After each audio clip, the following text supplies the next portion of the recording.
walk is simply a way for me to say to the poor, I love you. I love you on your terms. It isn't so much a statement that I want to make. It's just, I take it as a very natural step from what I have been doing before the walk and what I will be doing after the walk. And each day during the walk won't be any great big triumph or anything. It will simply be the Christian journey this day down this road, just like everybody out there has their own journey this day and down this road.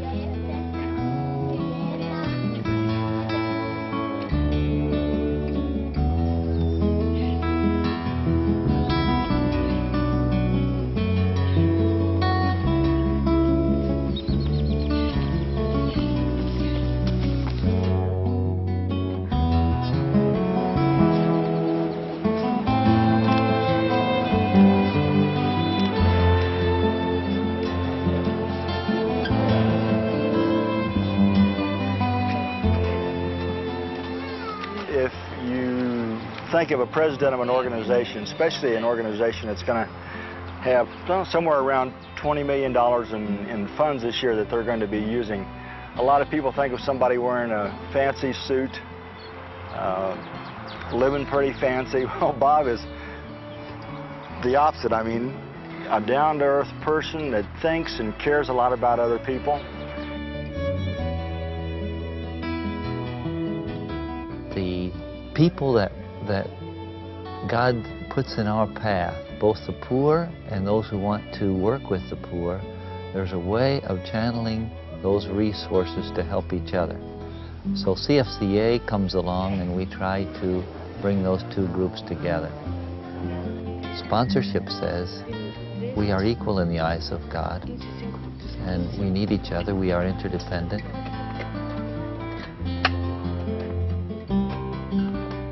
The walk is also a way for me to say to everyone involved at CFCA, CFCA must think like the poor, must walk with the poor, must be willing to give up power, must be willing to stop worrying about the future, must be willing to trust God, must be willing to make sacrifices for the poor, must take the sometimes difficult decisions to be personally consistent with with our own self.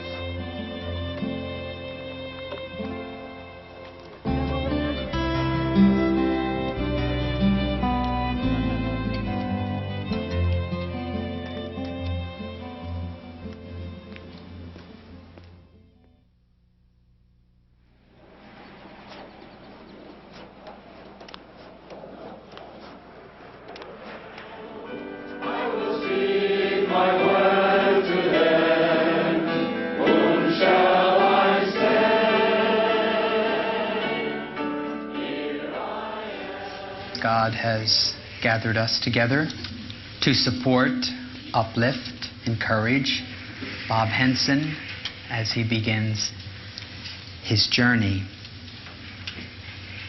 Not any kind of journey, but a walk that will take him 4,000 miles to his new home in Guatemala. As the community now prepares to send Bob forth on his journey of faith, on his journey in union with the poor of the world,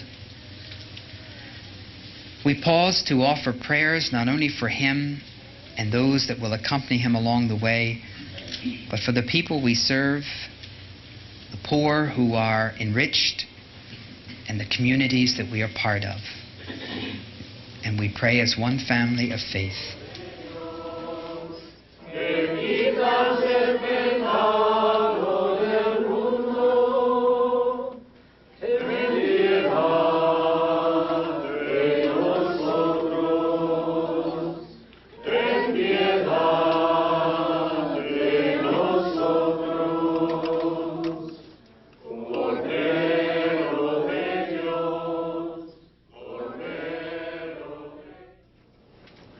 We ask your blessing upon your son and servant, Bob, as he is about to leave on a trip. May you, holy guide of travelers, be his ever-near companion, spreading the road before him with beauty and awe and adventure. Amen. Our Mass is ended. Let us go in peace. Thank you, God. Let me repeat a welcome to all of you, and thanks for being here.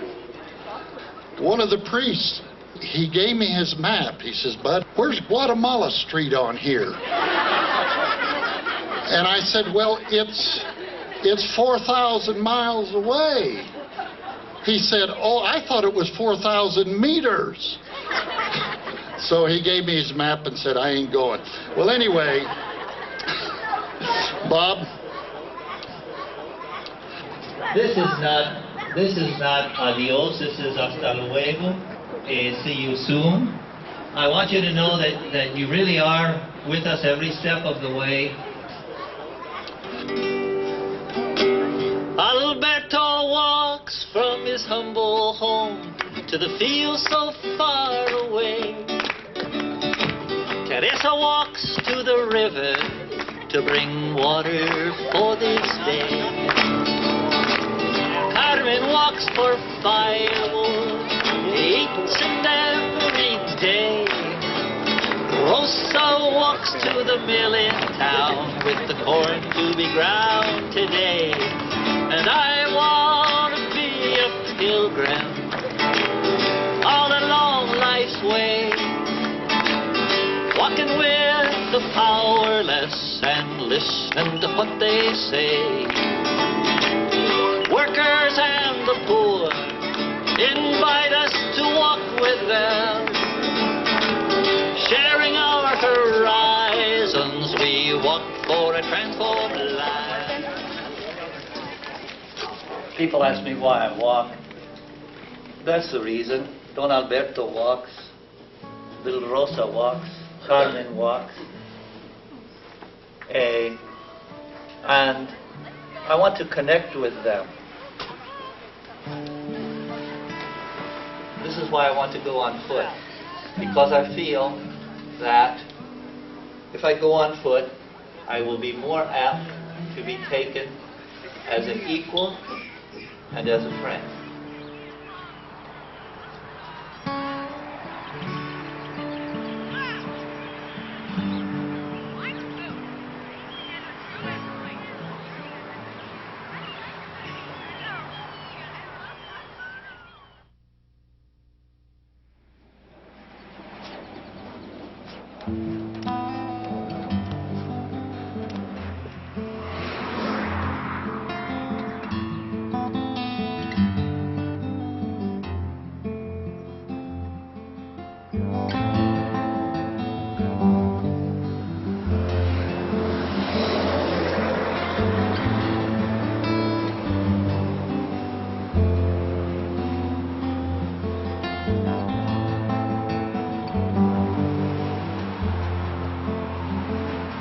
One of these things up here is our laundry. We just put our clothes in it, and it gets slushed around, and then we got some hanging up here.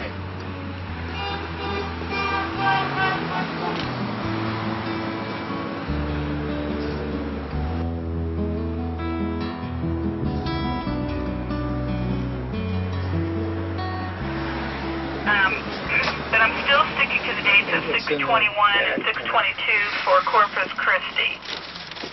6/21 and 6/22. It's a Friday, Saturday for Corpus Christi. Okay. Here's what I'm thinking so far. Okay. After San Antonio, it'll take us 3 days to finish Houston, and then we're going as scheduled in Corpus Christi. We will then go down to Brownsville. Okay. Then we will hug the Rio Grande all the way up to Laredo.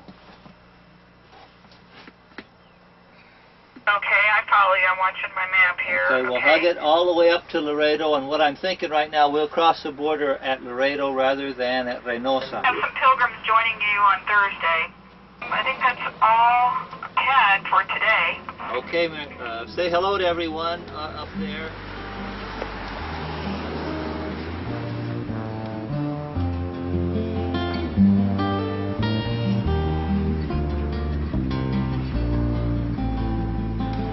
I discovered it'll take 8 million steps to get to Guatemala.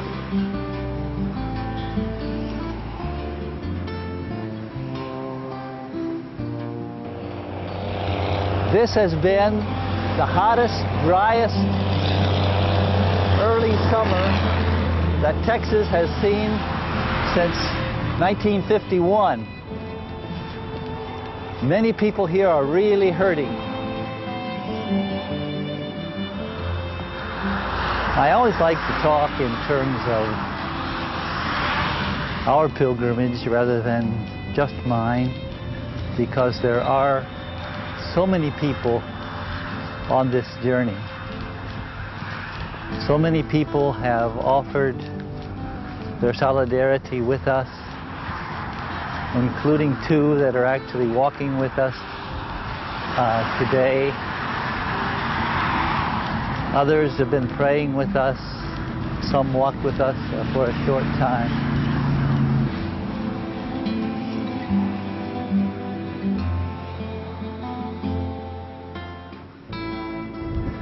Out here, I am the most insignificant traveler.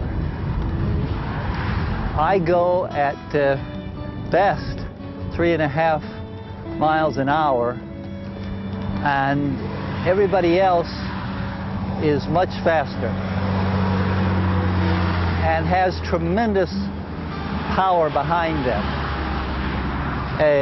So the question of speed puts me in a certain speed and power puts me in a certain very clear picture of pilgrimage, of being small, being weak, being powerless, being vulnerable, being exposed.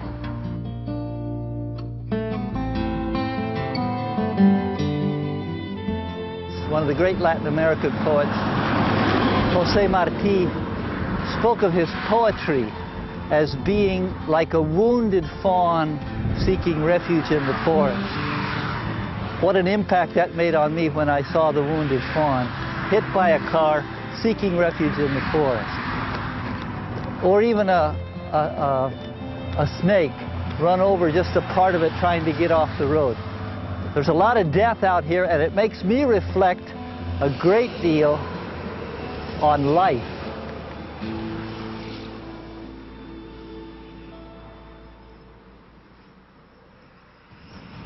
The neat thing about this is that we're on the road before it's light in the morning. We get to see first light, then we get to see the daybreak. Then we get the plain sun. Sometimes it's over 100 degrees. But God is good and we have good equipment. Then we get to see the western glow, we get to see the sunset, and then we get to sleep under the stars.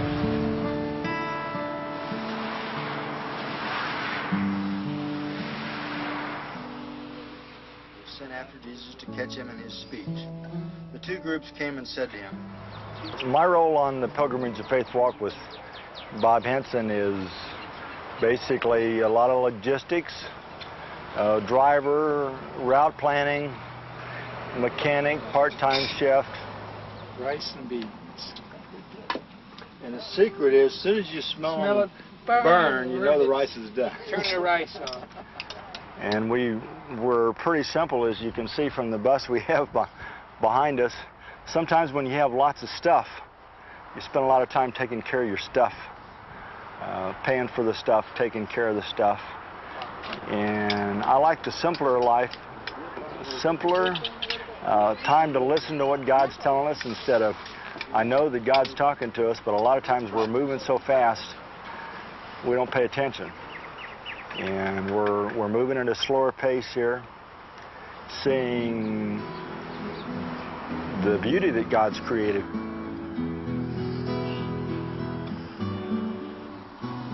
I thank God for this opportunity not to be in an office.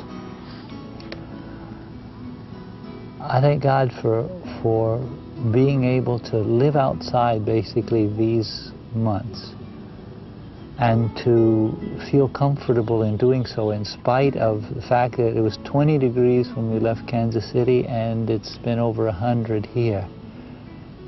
I thank God for the opportunity to stay close to nature and not take it as a threat, to be comfortable in it.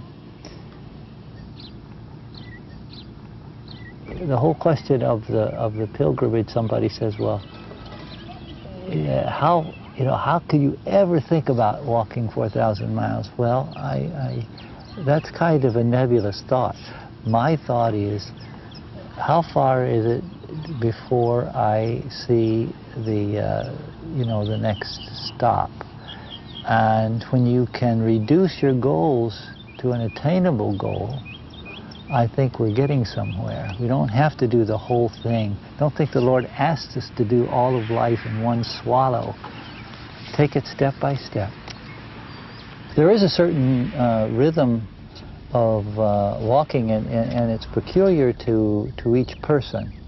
And different people that have walked with us have noticed that each of us has a certain speed, a certain rhythm, a certain way we walk, and you have to let people walk their walk. What I have noticed on my own is that the songs that I write take on the rhythm of my particular pace. And for example, it really helps me to kind of get down the road when I have a song like this. To connect all my highways with the children of the byways is my hope, is my dream for every step. With a wave and a friendly smile, we'll be crossing every mile, and we'll bring our roads together step by step. So that'll get you right down the road. My low moments on the trip would be when I would feel that people don't understand the purpose of the trip, or people don't understand the difficulty of the trip, that people think that you just wind me up and I walk 20 miles. I hope that this trip can communicate to the poor my need for them. The burdens they are carrying faithfully, the example they are giving of hope, their life of prayer, their life lived close to nature and close to the Creator of all nature.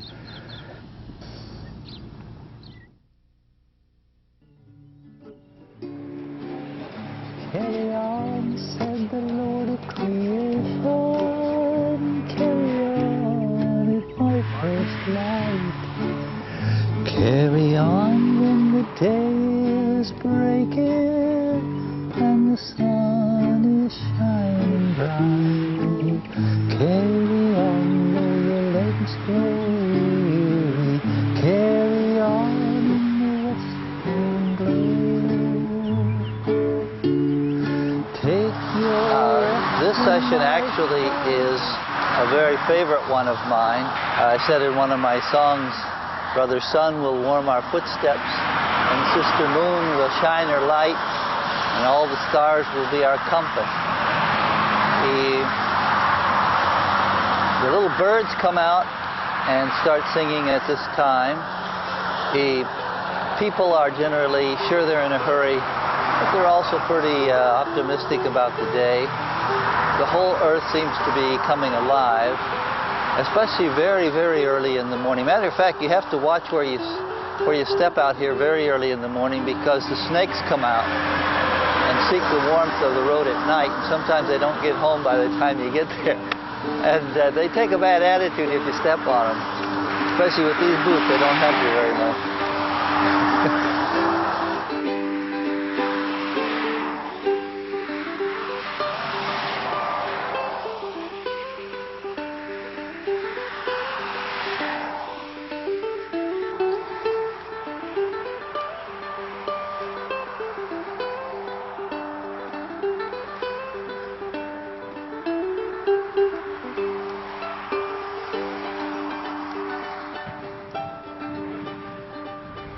I was looking for like a quiet, meditative walk. I like to exercise. I run about 25 miles a week, and I've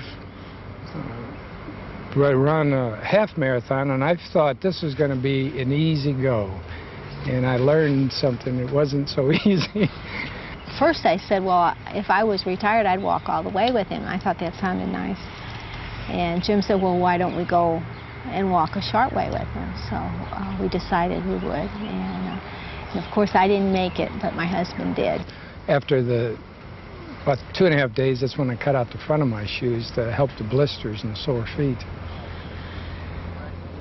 And sometimes we've been out really alone, and that's a different feeling. If you feel vulnerable and open, and you're, to people that come by, or dogs, which I'm afraid of, and there are quite a few of those.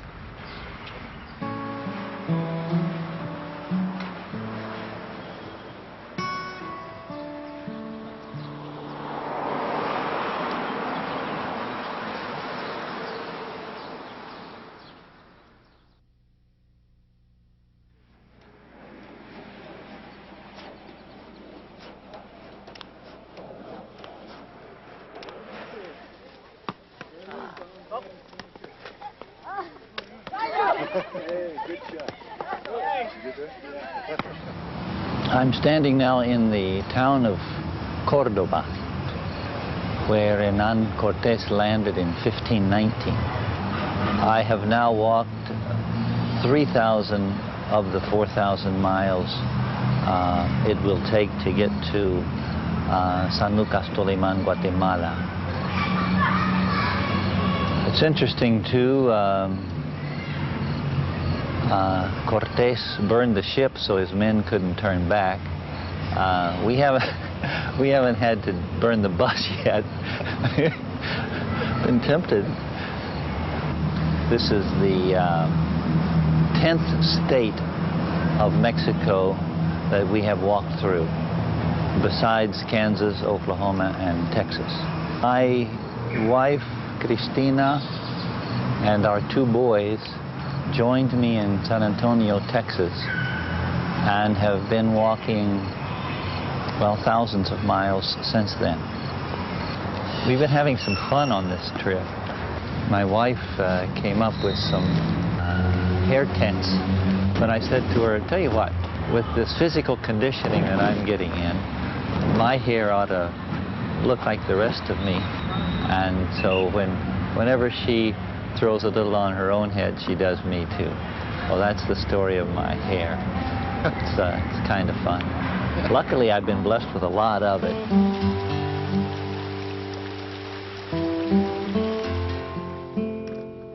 We will be walking now through Tabasco. We will be going up to the Yucatan Peninsula, and then we will be walking through Chiapas.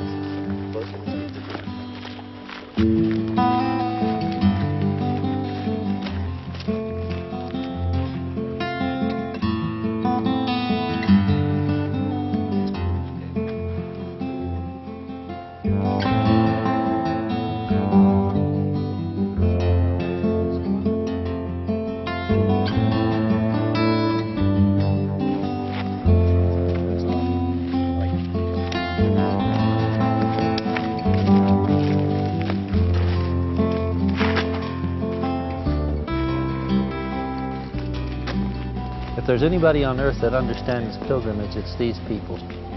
Because pilgrimage implies hope It implies sacrifice. It implies a lot of faith.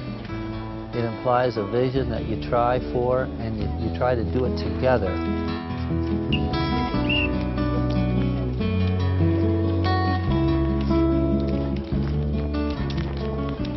Well, I felt like sometimes like a roving creature.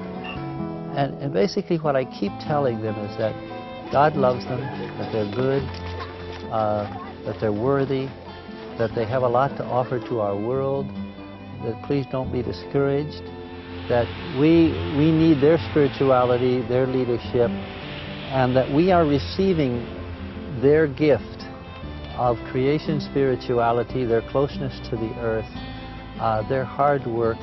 The hands that I have shaken have all been calloused, men and women and children. These people work hard. ¿Van a caminar o solo van a hablar? Ah, bueno,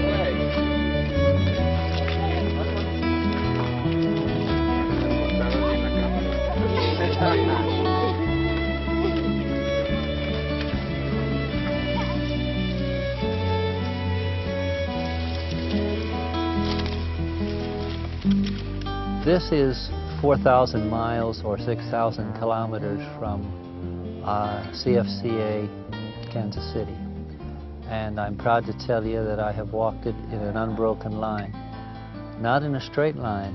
It would not be that far, but the route that we chose was a route to accommodate our sponsors and people we needed to see. So we're 6,000 kilometers from where we started.